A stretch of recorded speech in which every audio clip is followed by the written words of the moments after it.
Is there a way? Okay, we're good. All right, guys. Sorry, we're working out some of the technology stuff. So you think we'd be good at this, but we're still learning each time. So my name is Ahmad Brahmi. I'm a division manager here for Fresno County Department of Behavioral Health. My team and I have been working for the past year now to complete this MHSA 3-year plan. COVID did throw some challenges and delays in our process of completing this. Per California Code of Regulations, Section 9, 3315, we are required to have local review public hearing process around the MHSA. So this is our second of that process. We did have one about 2 hours ago on the Facebook and YouTube Live. I think the Facebook was having some issues, but the YouTube Live in Hmong. This is our one in English, and we'll have one more at the end of this week in Spanish.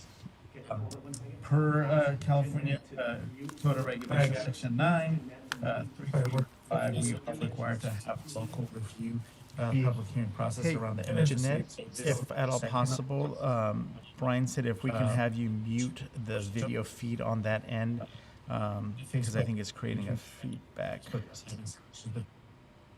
All right. I think we should be good now. Sorry, guys. I'm not a tech person, so we're trying to figure this out. So as I was going to say, we're going to go through the slides pretty quick. I do want to be thorough and transparent in this process, but I also want to make sure that we provide more than ample time for comments, questions, things of that sort. So just bear with us as we go through this, and then we'll be able to answer all the questions. In total, we have 8 slides, so it won't be very lengthy. So the public hearing, we're going to go over basically the MHSA plan. We're going to talk a little bit about the community planning process, the impacts COVID-19 has had in shaping our new MHSA 3-year plan. What are some things that people can expect, and just some next steps. I do want to remind our viewers, listeners, we did do 4 follow-up sessions about a month ago, a little over a month ago, and those were kind of check-ins with the community to let them know what we heard in our community planning process, what were some of the things that people had asked for, some of the things that we had originally wanted to do, and with the economic downturn and impact of COVID, things that we may have to hold off on. So we did those follow-up sessions before we put the plan out, and so now what we're doing with the public hearing is trying to review the plan and be able to come up with a final plan, noting that these plans are updated annually and that they are subject to change with community input and following this process. The follow-up sessions, if anyone wants to go back, those are archived on our YouTube and Facebook page. They were in English, Spanish, and Hmong, so you can go back if there's something you want to review in that. We're going to go through a couple of just updates, and I want to say some strategies in this upcoming slide. I do want to acknowledge that this plan is long. For those of you that got a chance to read it, I know Carolyn had gone through it because she had provided some questions, and several other people, and thank you guys for going through it. And I acknowledge it's long, and for all the people who grin and bear it as they read through that really massive plan, I empathize with you, because we were having to write it and still go back and proof it and edit it, and it's a lot. But if there's things in there that we leave out and omit, we risk not being in compliance at times with an audit or full transparency. So there may sometimes be things in there that seem like it's more, but really what we're doing is adhering to all the requirements that they ask. We are hoping, from the last time to this time and in the future, that we'll get better at how we structure it, the writing, and just so that maybe we can find ways to make it easier to use, easier to navigate and find. I know we did come up with some things this time that we felt made a little better, an improved table of contents, page numbering, things like that. But it's still something that we know we can improve more on. So I'm going to go to the next slide that really want to highlight the impact of COVID-19 on MHSA, and reminding those of you that are watching and listening that MHSA, the funding we get for MHSA is based on a annual 1% tax on incomes over $1 million. So MHSA is very much dependent on the economy. As the economy goes up, revenues go up and services can expand. And as the economy is impacted, if it's impacted negatively and revenues go down, then that also puts a burden and a challenge for counties to administer MHSA programs. The pandemic had the shelter-in-place order and just a lot of other impacts from the global pandemic has impacted our economy. It's impacted California's economy. And as a result, we're facing some significant reductions in the monies that Fresno County will be getting for MHSA in the coming 2 to 3 years. And so we had to really consider those two when we were developing the plan. That also created some delays in our plan. So we had the initial delay from COVID, but we also were trying to figure out, well, how is this going to look financially, and trying to get a better sense of what was that going to look like before we really finished the plan and decided what we were or were not going to do. I know DeJuan has shared in some of the updates the impacts that COVID has had. For example, we at one point were playing catch up with our MHSA, so we had unspent money, so we were developing a lot of programs, a lot of initiative and projects, and we were growing, which was fine at the time. But then we hit this sudden, I don't say cliff, but we hit this sudden change in revenues impacted by COVID, so that the money we were anticipating coming in that was going to help sustain us is actually going to be reduced. And between this year and what we anticipate the end of this 3-year plan, the county overall is looking at a $16 million difference from where we started out this year to where we'll be in 3 years. So we have to acknowledge that there is going to be that gap, and so that is impacted as far as things that we wanted to do. A lot of the things that we were excited looking at, we either are having to hold off or we've got to come up with a different way of trying to approach some of those efforts. I want to, the bullet points that you guys see on there provides some of the information on the left. It's just some of the things to be aware of. We did have delays because of COVID, but then we also took additional time to see how MHSA was going to be impacted by the economic downturn. We did get the extension. We're completing the plan. You're not going to see really new in terms of brand new initiatives or plans in this project per se, with the exception of innovation and WET, which I'll get to in the next slide. So we're not adding, for example, new PI programs. We're not adding like new CSS programs. We're really focused on the strategy that you'll see on that right column of how do we sustain those programs and how do we maybe come up with a strategy to navigate the next couple of years. And some of those are how do we increase billable services where possible. Are there places that we've under bill or things that we maybe have not really explored that we might be able to do? Freezing some new programs. So if there's some programs that are in our plan that have not yet been RFP'd or have not yet started, we may hold off. So we're not eliminating, but we're holding off on starting them to ensure that if we do start a program, we can sustain it over time. We have notified providers that we're freezing funding levels. So for the most part, we're keeping funding levels either at the 2019, 2020, or if it's a newer program at the current 2021 levels. But we're not going to be expanding contract amounts at this time. Like I said, because we do have that big gap in terms of what we're currently spending and what we're going to have available. And some programs will be sunsetting at the end of this year. And we're also looking at right-sizing some of our programs, so budgets to align with the actual expenditures, and also how we leverage some of our resources and projects. And that's being done through the work that we've started with the RAND Corporation, looking at our PEI programs. But once they're done with that, we're over the rest of this year going to be going through program by program and looking at where programs that we could leverage, programs that might need right sizing, programs that could do more billing, things like that, so that we can really close the gaps and also take advantage of opportunities for our programs that could have generated other revenue that maybe we hadn't done.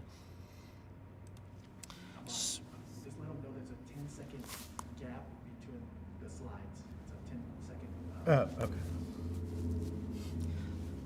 Sorry, Brian was telling me that when I change slides, there's going to be a lag from what I see on my screen to what you guys see. So I'll try not to dive right into them when I change slides so that we can make sure we're doing it together. See it on the left screen when it switches. Yeah. Good. Oh, it's still a delay on there. All right. Yeah. So what we're going to cover in this upcoming slide is going to be what you can expect. There are some changes, like I said, to our 3-year plan, but for the most part, there's not a lot of new items in this 3-year plan. And that just has to do with both strategically what are things that we can do that are sustainable, and what are things that we can do that meets some of the current needs. So there's 5 components to MHSA for those of you that may have forgotten. PEI, which is Prevention Early Intervention. We're not adding any new programs under PEI in this MHSA 3-year plan. We are carving out of an existing component, so suicide prevention, we're going to carve out from that existing component some LGBTQ support groups, but that's not going to be an additional cost. That's just reallocating some of the suicide prevention funding in there and addressing a gap in that area. Our CSS community supports and services, also not seeing new programs, although from the annual update, there is the diversion program that has been added. There is additional supportive housing programs. So if you may recall, in the past couple years, Fresno has been awarded several No Place Like Home grants. And so in order to support those housing projects, we're required to put forth the supportive component of it. So those are things that we have obligations that we're doing. So those are things you'll see in there, but they're, again, not necessarily new programs, but as those No Place Like Home and housing programs come on board, those supportive services will be coming. We have still, and we've left in the plan, a couple of projects, our ACT teams, possible expansion still for FSPs, the program, Continuum of Care for individuals impacted by human trafficking. So those are programs that we've left in there, but at this point, we're not going to start them up just because we don't have the MHSA funding to sustain those. So we don't want to start a program and then a year later have to discontinue. So we're looking at strategically when we'll roll them out, how we'll roll them out, and again, also looking at how we can leverage some of the other funding to support those programs. Now, WET is going to be one which I'll do a slide on, go into different, that'll go into more detail, but that is one that you'll see some new things in there, and that's because we had specifically through OSHPAD, a statewide and regional grant program that counties were able to participate in, and I'll go into that one in detail in a second. Excuse me, could you please explain the acronyms, because they don't mean a lot to people who aren't staff. Thank you. No problem. And WET is Workforce Education and Training. And that one is, like I said, we'll go through a slide that will dive into a little more detail on what that grant program is going to look like. Capital Facilities and Technologies, otherwise known as CFTN, does not have new programs, but you'll see allocation in there that we've left some money in there for continued work around database and electronic health records, because that's an area for some of the programs that we've been struggling with, and we're still trying to navigate and resolve for that. And then there's some money left in CFTN allocation for this year to complete some of these construction projects. So the AT&T building, the new AT&T building, the Hawk, some of those types of projects, but they're not as large as we had in years past. And then in that you see in this short for innovations. And for innovations, we'll have 3 new programs that we're proposing.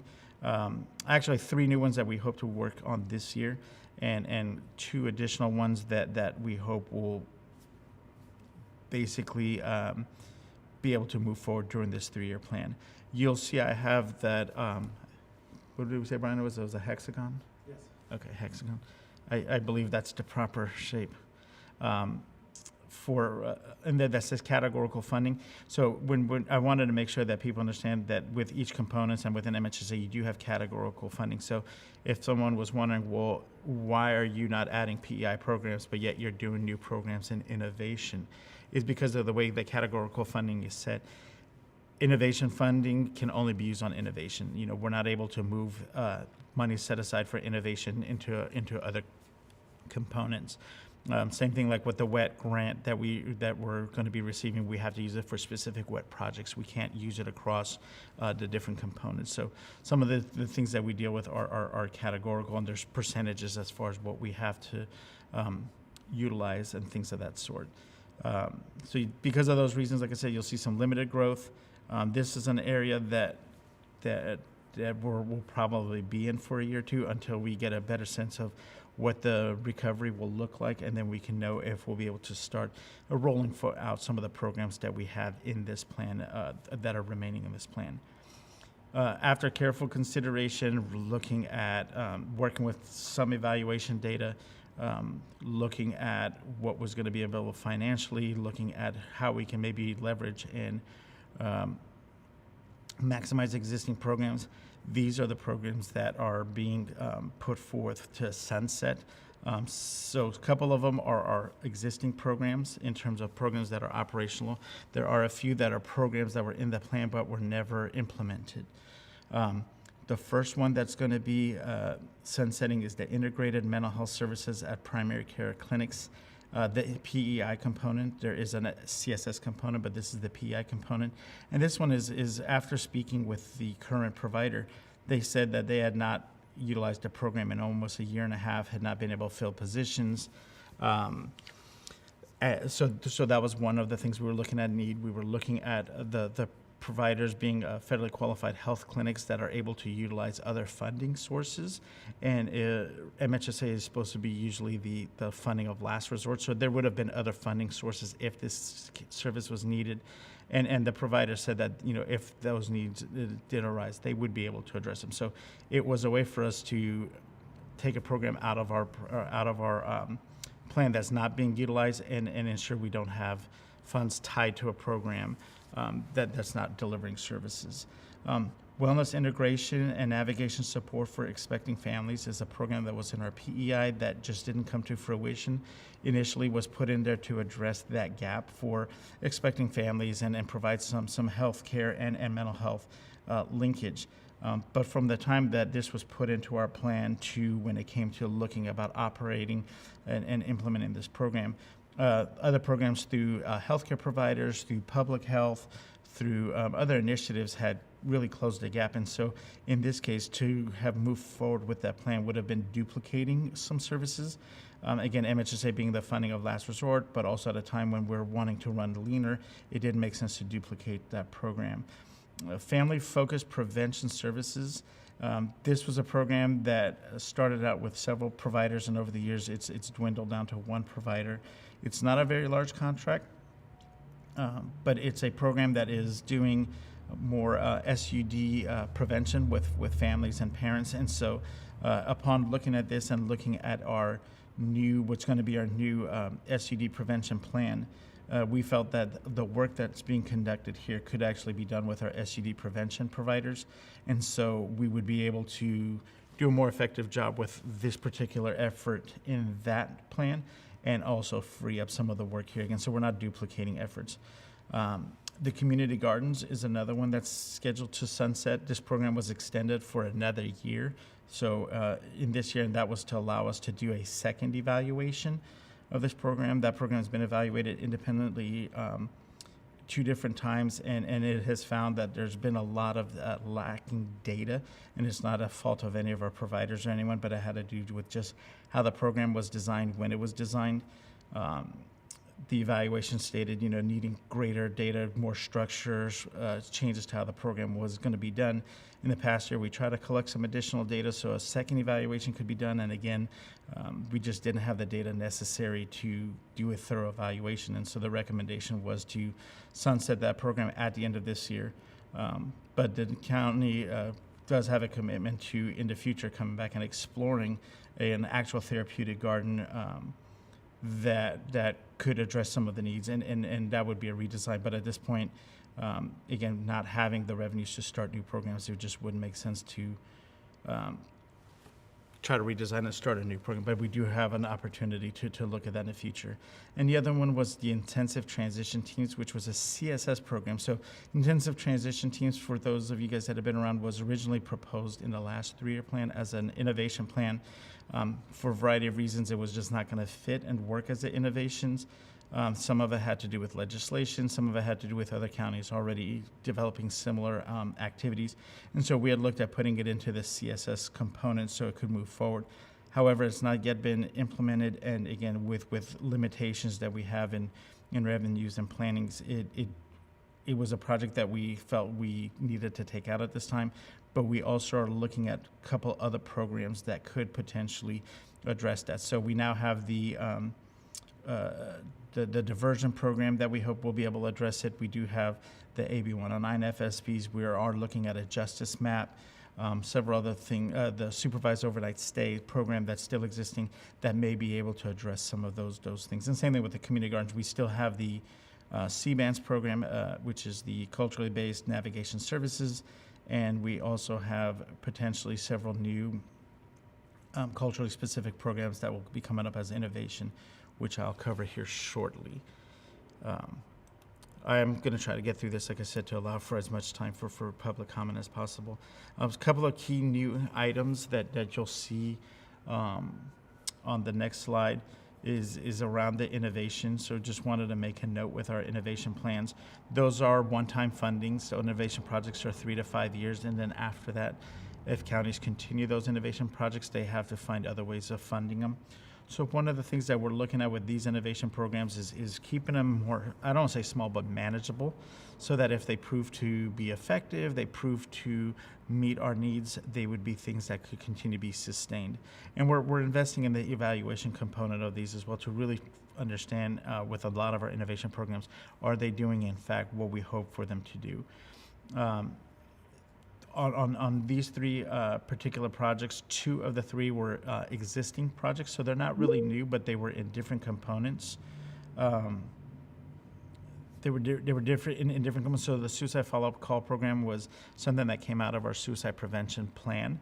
The Suicide Prevention Collaborative had identified that about 2 years ago as a program to implement following the loss team implementation. We had put it in PEI, but for a number of reasons, we have not been able to move that program forward. And so one of the things that we are exploring is putting that forward as an innovation plan, because while we've started seeing a slowing and a downward trend in deaths by suicide within our county for a lot of the great work our partners are doing, we have seen the call volume and the crisis call still going up. And so a follow-up call program that would provide real-time interaction, real-time follow-up linkage, we felt is really important, but also being able to check in with those individuals as close as possible to the time when they were in crisis, to ensure not only did they get connected, but to be able to get some additional information is going to be the adaptation or the part that we're looking that's going to make it innovation in terms of how we can use how we're using the follow-up call program differently. The justice map would be something that we're hoping to mimic the current map point program, which provides a lot of referral linkage, multi-agency coordination, but developing something for justice-involved populations. The concept paper that we've developed for this is actually 2 parts. We feel in the first part, we really need to bring in all our stakeholders to help in designing and identifying what the issues are, and then designing that, and then using the other phases to actually implement a justice map. So with a justice map, we need not just our law enforcement and justice partners, courts, DAs, public defenders, but we need our community supports, mentorship programs, faith programs, housing programs, employment programs to be a part of this, as well as a group that is often forgotten. If we're going to develop a justice map, then we really need to speak to individuals who are justice involved, ex-offenders, current offenders, things of that sort, to really identify what are things that would help them and address their needs as well. So that justice map program is going to be 2 parts, hopefully. One part being us working with the community at large, our stakeholders, and really having a robust planning and needs assessment, and then trying to implement an actual pilot and see if that works. There was something I was going to say, and I just forgot on those. Reversion. So I'll get to the third one. We have staved off reversion for most of our programs, but with innovation, you do get new allocations every year. So right now, we're working on all three of these plans to get them done before the end of this year. We believe as long as we get 1 to 2 of these programs approved, which we should, we're already in the queue with the OAC. We will also stave off reversion, but we're going for 3 at a time so that we can actually eat up the allocation for the next couple years, so we're not having to write a new innovation plan every year. And that way What is CRDP? What does CRDP stand for? I haven't gotten to that one. So that one is the third innovation program, which is California Reducing Disparities Project Evolutions, and I'll talk about that one now. That was actually a series of statewide projects that utilized MHSA money, but they were funded through the California Department of Public Health. So these were not local county programs. They were not OEC programs. They were MHSA funded programs through the state with its own evaluation to really look at identifying and piloting community-defined practices. And in Fresno County, we have 3 programs that are those CRDPs. One is the Hmong Helping Hands provided by the Fresno Center, which provides engagement and services to our older adult Hmong population. We have a program called the Sweet Potato Program, which is facilitated and run by the West Fresno Healthcare Coalition, which targets African American youth and uses agriculture and entrepreneurship as a prevention effort. And then we have a third one, which is the Pláticas program, which targets Latino and Latinx youth through ICIS, which is Integral Community Solutions Institute. And so those are 3 programs that have been operating at the state through state funding for the past 5 years.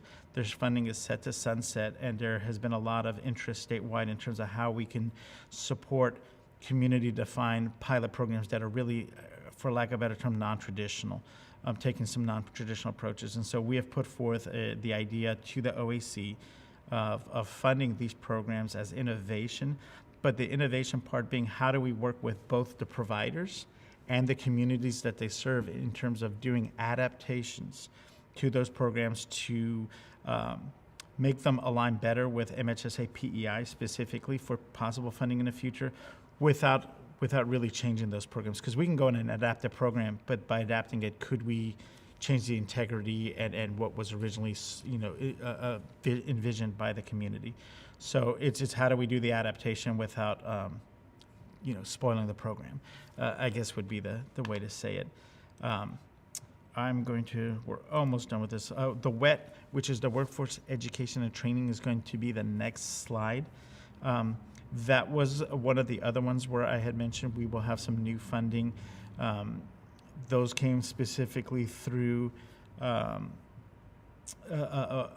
grant that was put forth by the California Office of Statewide Health Planning and Development, otherwise known as OSHPAD.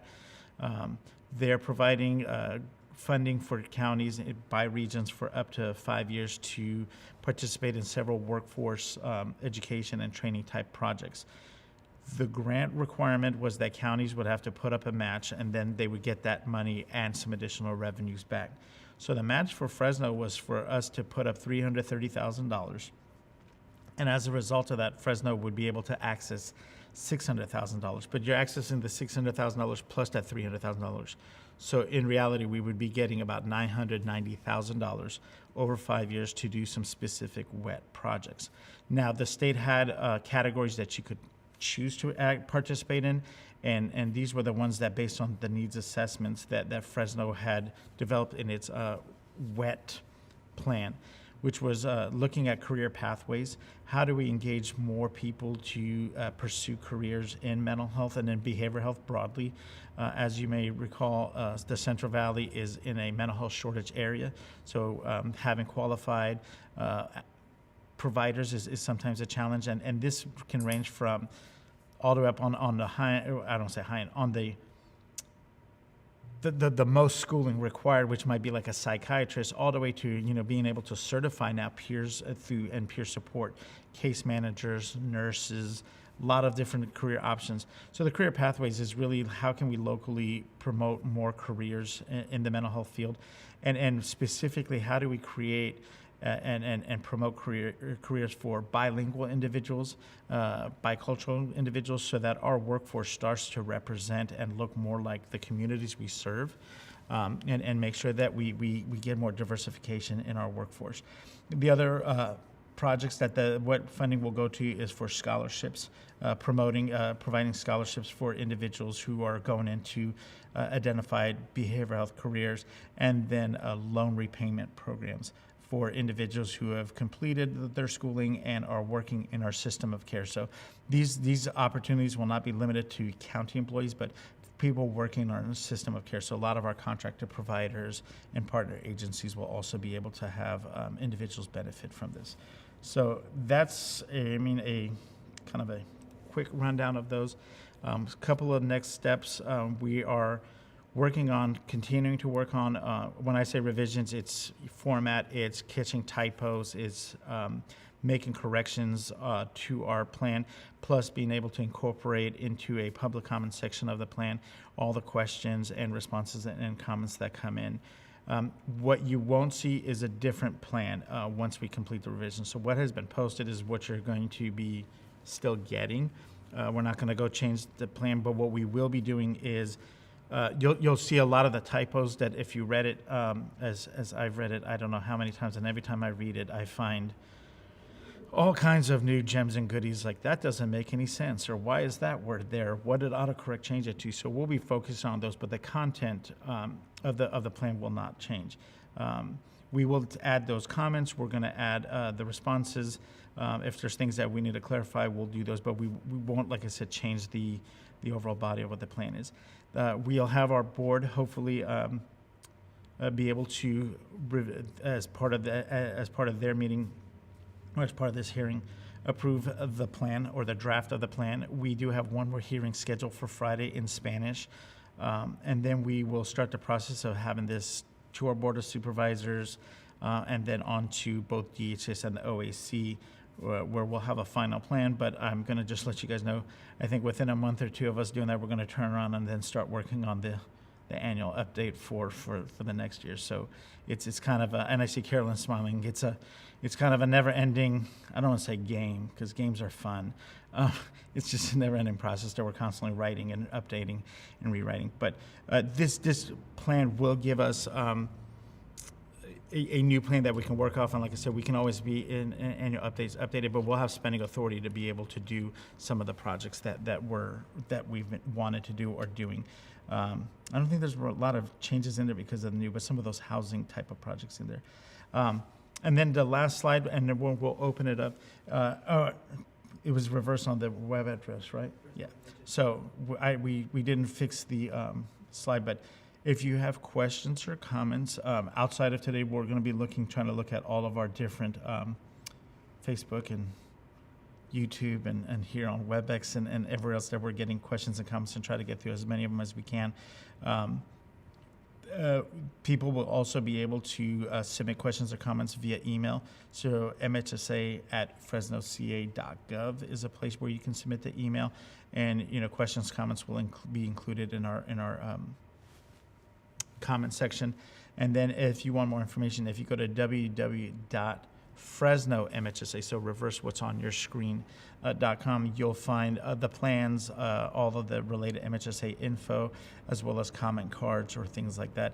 And we're taking comments up until Friday, because that's when the last hearing is going to close. Our Spanish hearing was slated to be yesterday, but we had to change it because of our presenter had a personal emergency. So as soon as we get those, we'll incorporate those. I'm trying to think if there's anything else we need to note for you all. Kylie, I will turn it over to you guys to, I guess, direct us on how you want to do the public comments. If you guys want to have us look through some of the chats, or if you guys have people that you guys want to allow the 3 minutes to, or however you guys want to do, and we'll try to go from there. Yeah, thank you, Ahmad. We will now open up the floor for public comment. I do want to quickly note that board members, we will be having a discussion and approving this at our board meeting following this. Sharing. So, and everyone is welcome to attend that as well.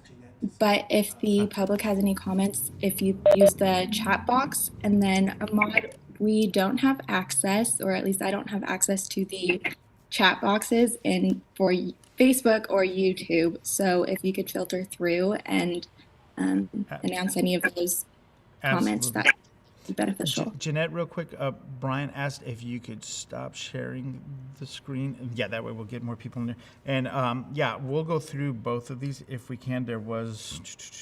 Sorry, Ahmad, can I this is Erin, Kylene. I have pasted in all of the comments and questions that were posted on YouTube and on Facebook into the chat box for WebEx here. I've also sent them directly to Ahmad. So everything that I've gotten so far is in the WebEx chat box for you all. And I'll continue doing that through the rest of the hearing. I do want to note that up until, I think it was probably today or late last night, Aaron, we had received 2 comments. So I didn't go through all the comments yet, just because we hadn't received a lot. I know we did receive one set of comments that had both comments and some questions. We did provide a written response to that. But I don't know if you guys want us to read the ones we have, because they're like 2 pages each. But those will be in the the public comment section of the plan. And one of them we're still working on the written response. But I just, for sake of time, I want to say, I know Carolyn was there last year. I'm trying to think who else was. Not sure.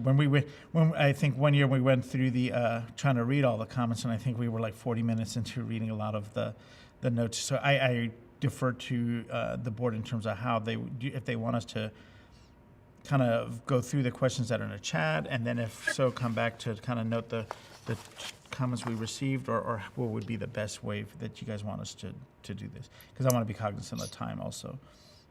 So I am looking through the chat, and again, want to be conscious of time, and just want to go over the common themes that are coming up. I do see a lot of discussion on the community gardens, and so if you could just kind of touch on that. I do see Christine Barker wants to talk about the garden program. Again, I do ask that the public only takes up to 3 minutes or less, so that we can be respectful of everyone's time. Yeah, so I'll take the, as you said, kind of like the overall theme with the gardens. The gardens were a program that was developed almost 10 years ago. They were developed and implemented long before MHSA had established guidelines for PEI programs. The PEI guidelines and regulations came into effect, or started being developed, I think it was around 2015-16. They went into effect for 18-19. At that time, they required programs under PEI to be identified within specific PEI strategies, at least one. They could be more than more. And within those strategies, they did have specific requirements in terms of outcomes, measures, data collection, things of those sort.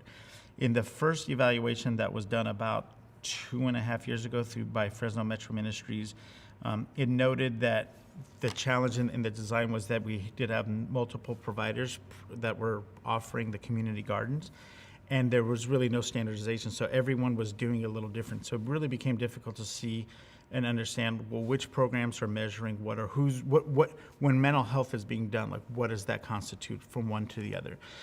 The programs were doing definitely prevention and informational work, but not in terms of what would be deemed a true therapeutic garden, in terms of some of the clinical components that would be necessary. And so at that point, we decided to extend the community garden programs for another year, provide the providers with some input in terms of data that we needed so that we could do another assessment. And another year went by, and we were not able to get the data that we needed for evaluator this time, RAND, which was looking through. And so we've had 2 rounds, and at this point, it's close to over $100,000. Or I don't know the exact, if I had to break down what the RAND's cost is, but you're looking at $120,000, $130,000 of evaluation on a program that's about $300,000, and we're not able to conclusively show and demonstrate, which we're required to do also for our 3-year PEI evaluation report, which is RAND is working on, to demonstrate which programs are effective and working and not working. So based on those, as well as limitations in terms of our funding opportunities, in terms of needing to run leaner. It was deemed that this and several of the programs were ones that we were going to sunset. And because we do have programs like C-bands and we do have those CRDP programs coming on board, we do think that those programs could address some of the gaps, but it's not going to 100% close the gaps. And we would be open to exploring over the coming years what an actual therapeutic garden program could look like. But right now what we have was not a therapeutic garden program, and we just could not continue to spend money on a program, but then in our evaluations and reports to the OAC, say, hey, we're spending on a program, but here's a program that's not producing the results that we're required to provide. So Thank you. And for the public, if you have any specific questions, please do put those in the chat, since we do have a mod here to directly answer those. And this isn't just a single hearing. If you want to continue throughout the year, we highly encourage you to keep providing input. These are community programs. I don't see anything else in the chat. Erin, if there are any other additional comments, or Ahmad, if you see anything on your end. Carlene, I have a comment on the gardens, may I? We were going to wait until our meeting. Okay. Yes. I would like, since we have 15 minutes for the public. Hey, I just want to add note real quick, Kylene, because I got the info on here from Erin, who's been working with Randon in the evaluation for all of the programs, which is not just the gardens, but C-bands, Blue Sky. I mean, we're evaluating about 12 different PI programs. They're also utilizing both qualitative and quantitative data, because we do know sometimes when you look at just the numerical information, you do miss some of the real stories. So, but through doing both quantitative and qualitative, we still have like large amounts of data gap on some of our efforts to assess and evaluate some of the programs. Sorry. So may members of the public unmute themselves and speak for 3 minutes, Kylene? Yes.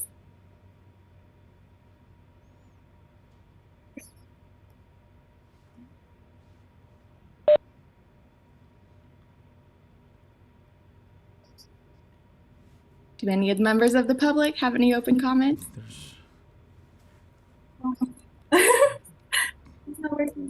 There we go. I just heard Christine Barker. It just died back up.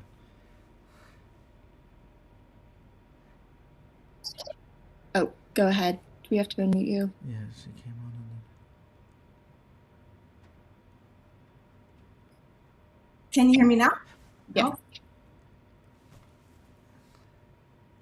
then it went away. I love Oh, there it goes. There it goes. So I just wanted, my name is Christine Barker, and I am the new executive director of Firm. I came on board in February of 2020, and after being away from the organization for 6+ years, and Francine, I remember doing general plan and downtown neighborhood community plan fun stuff with you back in the day. And so I submitted a fuller letter in response to the MHSA plan, and I just wanted to voice that the gardeners love their gardeners, and initially the gardens were established as a stigma reduction program. Some of the gardeners have developed testimonials that are now on our YouTube page, and we can email all of you links to those. And you'll hear in their stories, they're talking about suicide now. They're talking about mental health. They're talking about depression. And I think in a lot of the conversations that we've had with DBH and with RAND, the question was, how do you measure stigma reduction when before you didn't talk about it at all, and now people talk about it a little bit? How do you measure that? And what is the monthly report that measures your level of stigma for the month, right? And so those are hard questions, and they're even harder to do in 4 or 5 different languages. The refugee communities that Firm serves are Slavic, African immigrant, and refugee populations, Hmong, Lao, and Cambodian. Those are the 5, actually it's 4, Cambodian, not so much in the gardens. There's 5 sites, and there's 4 different cultural groups that are served by Firm, and each garden has its own kind of ethos and community. And so there are these known protective factors that happen in gardens, but it's a really open question of how do you measure. And so I just want to share that I am open, and I've voiced this to Rand, I've voiced this to Erin, I've voiced this to Lisa. Whenever you want to do focus groups, whenever you want to talk to the gardeners, like, please come, please experience. I know it's hard to do evaluations in the middle of a pandemic. It's hard to do this plan in the middle of a pandemic. But I think the potential in the MHSA plan to do an actual therapeutic garden is something that firm would be open to partnering on. And we're just really concerned and worried that all of our gardeners are going to lose access to their special sacred space where they heal and grow and spend time with their friends. But especially that the Slavic and African communities will lose access to culturally based services if this program is sunsetted. There's always a demand for more gardens, and firm is proud to be a part of DPH, and we would love to be able to continue to partner to explore what an actual therapeutic garden looks like that's also developed in culturally responsive and linguistically accessible ways. Thank you, Christine. Ahmad, I see you writing notes, so glad to know that you are listening here. So does anyone else have any other comments or questions that they would like to share? If so, please unmute yourself.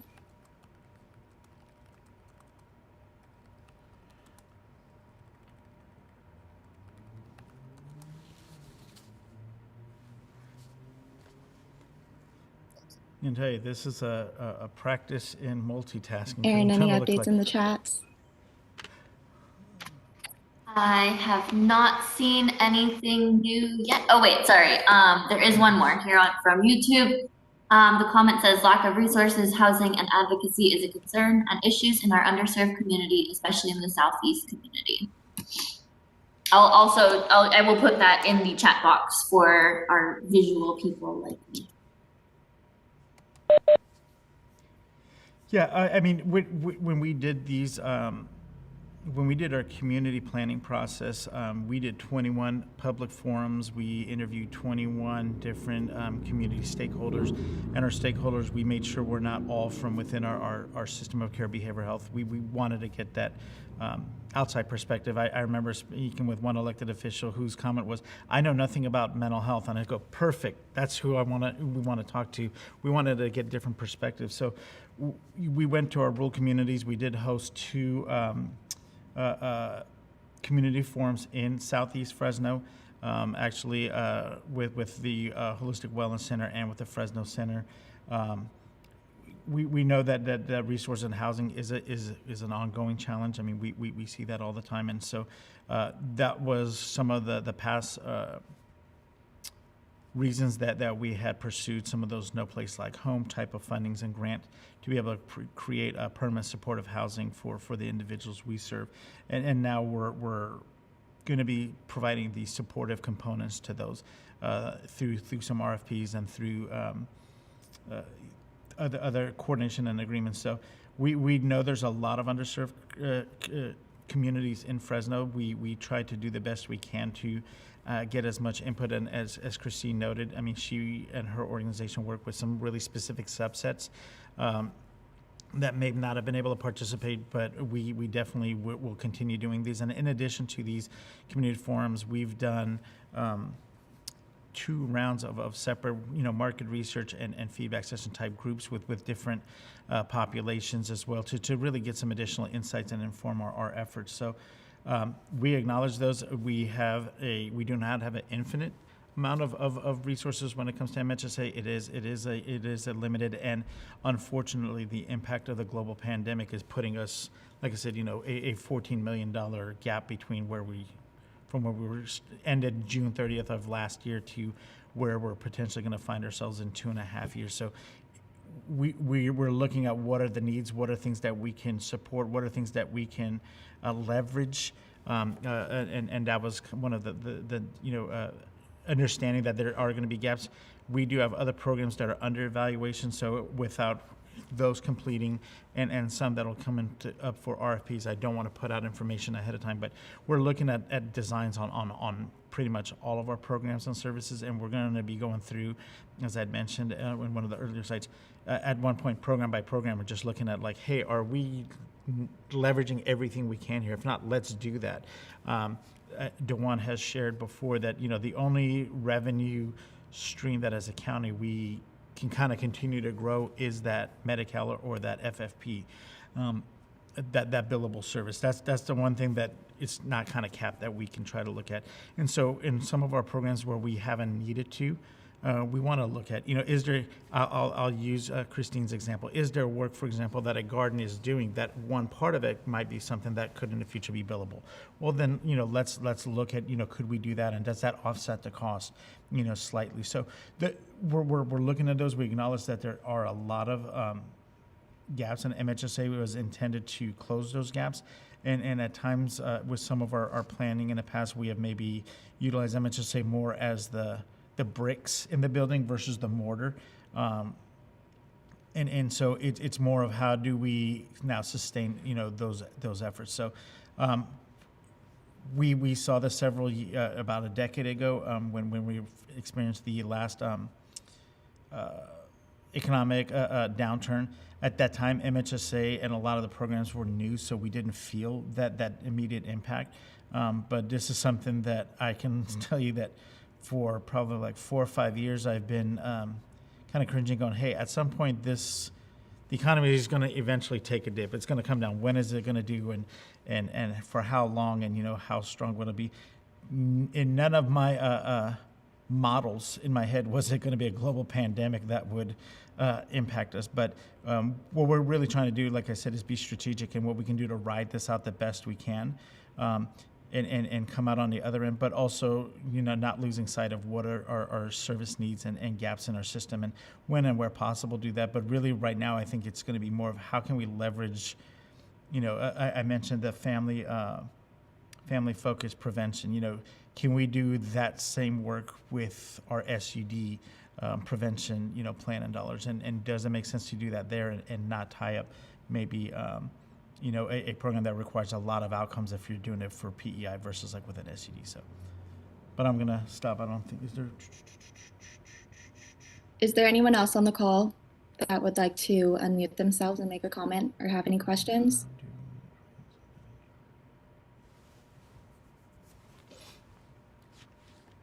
Ahmad, is there anything on the comment cards that were submitted that you were not able to address yet? I'm looking on here. There was one other question that had to do as far as how do we translate the into the reports that needed to. So I guess it's how do we? It's a question I think more around like redesign, and so that's what we're doing is part of our work with Rand. It's not just the evaluation of these programs. When I say these, I'm saying like the 12 that we're having them start out with. It's the evaluation, but it's looking at, okay, as part of the evaluation, what do we need to do to have either better outcome measures? What is the data that needs to be collected? What are things that we can do? And so part of their work is going to be with assisting us with some redesign suggestions and recommendations that we'll be looking at. So those are ways that we do hope in the future to address maybe some of those things that some of the programs have experienced.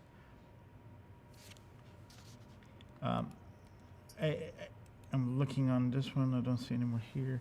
Give me 1 second, kind of. I'm gonna see one more. But now I don't think there's.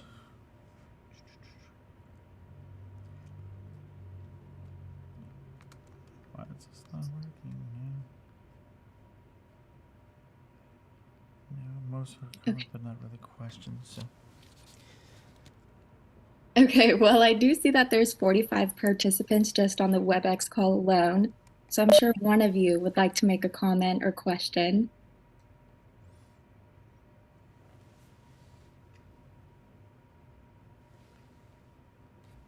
Any final comments from you, Ahmad? No, well, yes, I guess, sorry. If I'm going to open my mouth, then I'm making a comment. For the comments that we did receive, what we will do is we will take these down. As I mentioned, we will write them down, and then we'll put a response for them, and those will be included in the plan. So they will be documented, will be part of the plan itself. Aaron's been working on those, and I'm trying to see if Christine. Really quick, Ahmad. I'm sorry. We did get one more question into YouTube that says, what about Pathways to Recovery, which was a great program? I'm not sure that's on our MHSA plan. Yeah.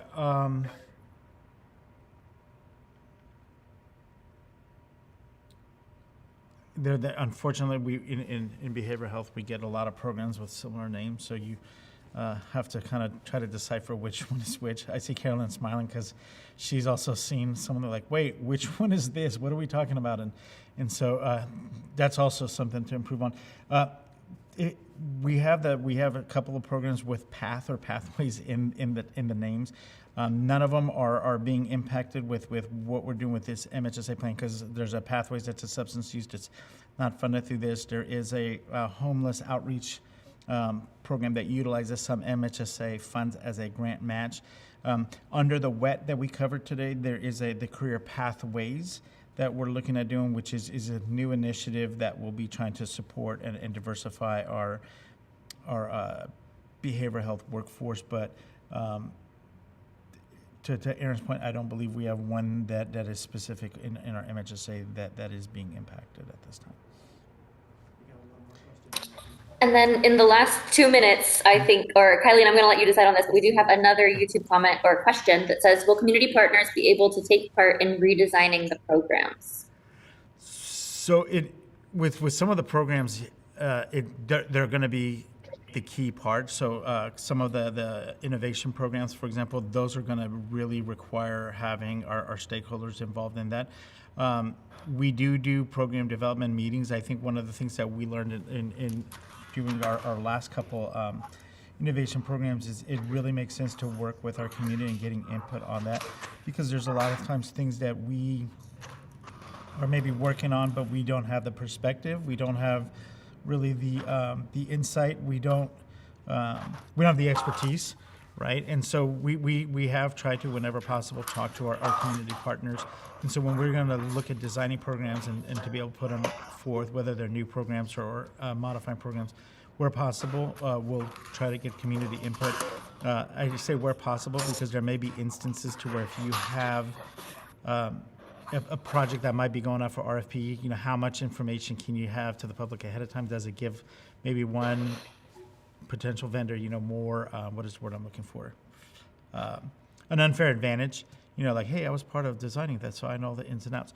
So, but that doesn't mean that we can't, and there's not ways to really engage our community. And those are the things that we're trying to do across the board. There is a program in here, Kylene, and you're involved with, I know, the Be Well, which is working to engage transition age youth in helping identify and design one of our next innovation plans, having youth design something for other youth. And so we've learned that our community and our stakeholders and those with lived experience do have a great deal of insight. And so whenever possible, we have been trying to engage and get that information and perspective and expertise from them. It is 30, so I'd like to close public comment for now. We will be discussing this in the meeting that's immediately following this public opportunity if anyone was not able to make that. Oh, there it goes. I do really like the last question that was asked about community programs or community members being able to participate.